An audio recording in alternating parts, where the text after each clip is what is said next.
special guest today is Coach Kyle Davis. Coach Davis reigns from Altus, Oklahoma, and he was All-American down at the University of Oklahoma, and also played football for the 49ers, Dallas Cowboys, a variety of other teams. Coach Davis, welcome to Good Morning, Thank you. Enid. Appreciate you being here. And we will just continue to put all the blame on Coach Steve Hayes because he was insistent to get you here. It wasn't all about this Steve, okay? It was the other Steve that wanted you here. But we appreciate you being here. Welcome back home to Oklahoma, by the way. Thank you. And get ready, tag team right here with Sarah. So. Good morning, Coach Davis. It's an honor to have you here this Thank you. morning. I know that you're obviously very familiar with football. It's something that you've done for a long time. Do you happen to have like a favorite coach or someone that you look up to? I enjoyed Coach Switzer when I was at OU. He was a special man. He came in at a time when we had been put on probation. He was a tremendous motivator. He was young. He was inspiring. And he got us headed in the right direction doing what we needed to be doing with the talent we had. And I was fortunate the last couple decades to be involved with Special Olympics Oklahoma. And of course, Barry Switzer was a big part of that. So I got to experience from a different perspective of what the heart of Coach Switzer, which is really nice. Well, Coach Davis, tell us about, if you can, your favorite memory as a Sooner. I think the best thing about having played there was the family atmosphere that we had. The coaches were young, they were enthusiastic, they brought their kids and their wives to practice. It was truly a family atmosphere and kind of set the stage for how I like to have interaction with kids and coaches. It was a feel-good type of place. Okay. Kyle, we have a video clip that we want to show everybody this morning, and it goes back to your playing days with the Dallas Cowboys, and Penn will have that running for us here in a few moments. Why don't you do a little play-by-play for us here? This is the Hail Mary pass, but this is that drive for that, and you were a center at the time. And yes, I had just come into the game on this play. It was 4th and 17, and Roger throws an out route to Drew Pearson for a first down. We go back in the huddle, and Drew says, I can get deep on them. And Roger said, well, I'll come back to you in a minute. Let's go to the left side for just 1 second. And, of course, the next play is the Hail Mary pass. And you're the center, so you're hiking the ball to Roger. Yes, sir. It's Roger called it protection, kind of a max protect up front where he could and the Vikings were playing more coverage at this time, not bringing a lot of pressure. And so it looks like I'm doing nothing, which I was, but I was good at that. And so here on this picture, Kyle, you're the center, number 57, yes, front and center, getting ready to hike the ball. You're just thinking doing your job, right? Or what's the thought? As I say, you know it's a big play. Every play's a big play, but late in the game, but we trusted what we were doing, and as I say, Roger called it protection. I had to get out of there in case somebody came hard off the left side of our offense, and we had a back coming in to protect the right side. And other than that, it was just everybody do your job. If everybody does their job, good things happen. Yeah, and we'll see you come running into the picture here in just a few moments. Can you recall that moment? Any Absolutely. thoughts? I just knew we Was had it yesterday? Did it seem like yesterday? It's another lifetime ago. Yeah. That was kind of a, you don't really think about the history of it. It's just Sure. like you're in the moment. Okay, there's 30 seconds left. We're about to win this game. But you can't get too involved in the celebration because at that point it's 16-14. We still have to kick the extra point because Fran Tarkenton's over there and he could take them down to get a field goal in that last 25, 30 seconds. So if we don't have the extra point, we still could have gotten beat 17-16. Well, I'm 3 years out of high school, and I remember watching this game on our television because, you know, I was a big Vikings fan at the time and all, but I just love pro football. So what's fun for me is all these years later, I'm thinking, wow, I remember that play. I remember sitting there and watching my TV and saying, oh, my word, he caught it, you know. So that's exciting. Sounds pretty exciting, yes. I was not there to watch the game, but it was definitely great to see the clip this morning. So I really like how you said every play is hard play. It's a big important. play. It's a big, that's correct. So I kind of like that passion that you reflect. Can you tell us a little bit about how has the game changed or challenged you in college or professional football? The game's changed more from a rules standpoint and what you're able to do. They're trying to make the game safer, and particularly in professional football, things had changed. Back when I was playing, we didn't really have access to medical records. They sent you to a doctor, or they gave you medicine out of the training room and so forth. Today, the players make so much money and they're so valuable to the franchises. They have, they feed them lunch, they have nutritionists and doctors and dietitians and everything in the world going on. But because it's such a large entertainment industry and everybody's important to them at this point. Coach Davis, what brings you back to Oklahoma? I guess football, coaching, teaching, all of the above? All the above. My dad, who just turned 90 last month, his family settled up around Cherokee and the Run. His grandfather came, and so he has some land over in that area. It needed a little tending to. I enjoy doing that, and Enid was a blessing. Kind of just happened, God's will type of thing, because I was looking to get over this way, and for it to be that close to where I was wanting to be anyway, it was just a blessing to be able to be here. That's great. Can you share a story, one of your best stories, with Tom Landry? Yeah. You have to understand pro football at that time was different. The first time I walked into a pro locker room, the thing that threw me was that there was an ashtray on every locker. So guys smoked all the time. And we had a left tackle that graduated from the University of Oklahoma by the name of Ralph Neely. And Ralph was from Farmington, New Mexico. And Coach Landry pulled him aside one day and said, "Ralph, you really need to stop smoking. It's going to prolong your life, prolong your career. It'll just be better for you."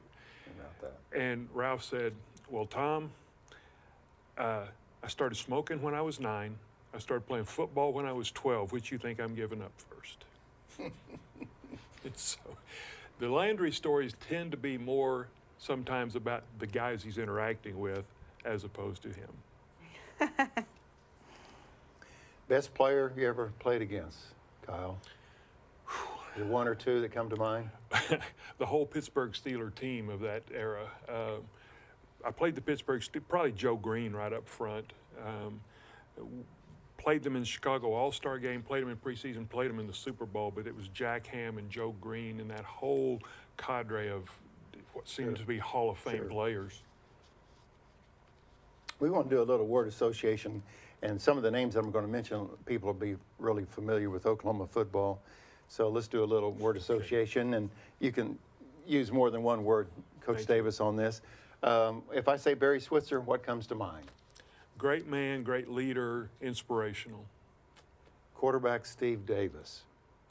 Tragic loss early, but what a leader, what a tremendous player and tremendous teammate.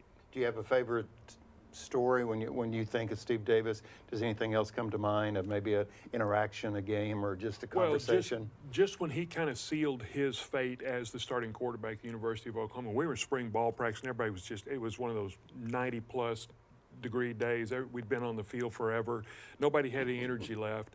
And, of course, we ran the option, and Steve comes out, keeps the ball, makes about a 60 or 70-yard run in a scrimmage, and nobody understood how he could even have the energy to do that. And it kind of picked everyone up. And we knew at that time Steve was the leader. He was the go-to guy. He was somebody we could trust and count on. And I'm trying to remember, Steve Davis, where did he play in high school at? I'm trying to remember.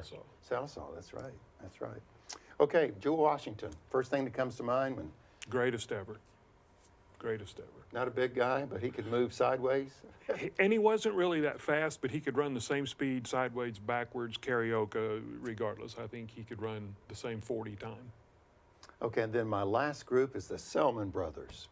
Wonderful, wonderful human beings. Just down to earth, salt of the earth type people.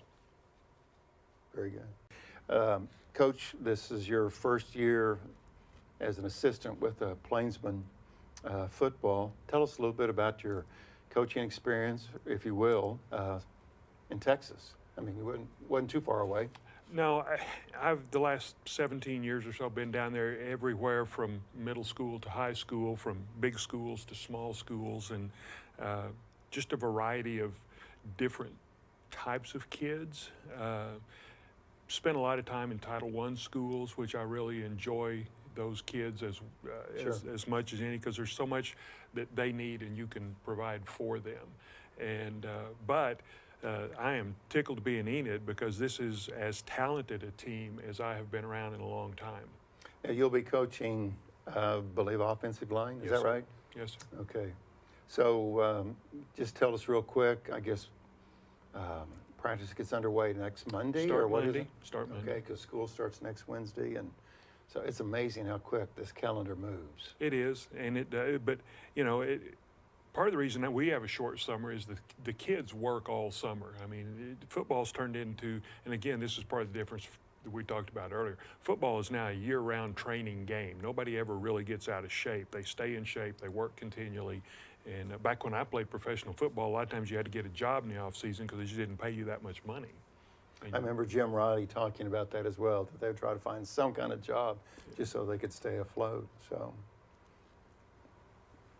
we have the opportunity to look at the Plainsman football schedule. I believe we have that on the screen, if I remember correctly. You see any familiar schools there, Coach, being from Altus? Oh, I know all of them. I haven't used to play Putnam City West, but that's not up there. Both my kids went to Norman High School, actually, and I've got a brother teaching at Edmond Memorial. So. Okay. So it'll be a family reunion on October Absolutely. 18th? Absolutely. So, well, tell us about the Plainsmen in preparation, as you saw on the schedule, August 24th, first game with Guthrie. Between now and the 24th, what is your role? Right now, we're putting literally practice schedules together to deal with minute by minute by minute as we go in and start Monday. So we've been setting practice schedules, what we're going to do, how we set up and install the offense, talking personnel, and how we're going to try to use the talent that we have to the best ability. Our job as coaches is to put kids in the best position to be successful and for them to have a great experience out of the thing. What is the most, trying to get Sarah in here, forgive me for just taking over this football conversation, but Coach, what is the most, I say, rewarding experience that you have as an educator and also as a coach? It's just seeing the growth and change in kids and know that you have an effect on them. A lot of kids need a little role model and a little bit of direction. And if we as teachers, you don't get into teaching and coaching because you want to get rich monetarily, but you do get rich with what the kids give you as you try to do your job. And I'm sure the relationships, because years later they still call you coach, even though they're 20-something or 30-something or whatever. Well, I have to refer to Coach Switzer as Coach Switzer. Sure. Everybody calls him Barry, and I Sure. just can't. He's Coach Switzer. Right. When you think of the pro football experience, can you kind of summarize that? Sarah's a huge football fan, and but seriously, when you think of your pro football experience, how would you summarize that for those of us that are so far from that experience? It's not what it looks like on TV. All the work that goes in behind the scenes. When I think of my football career and think of playing football, my most cherished memories are at the University of Oklahoma because it was fun. It was the result of a lot of work, but the fulfillment of a dream I had and I had had since I was 5 years old. When I got to professional football, it was more of a job. It was like if you were enjoying it, you weren't working hard enough. And that was just kind of the Dallas Cowboy way at the time. It was all work, no play, and nose to the grindstone. And that just, it's still called a game, and it should be fun, and you should be able to play it for the enjoyment. And there wasn't a lot of joy in that game. Coach Kyle Davis, thanks for being with us Thank this you. morning. Enjoyed it. Welcome to Enid. Welcome Thank you. back to Oklahoma, and Boomer Sooner. Okay.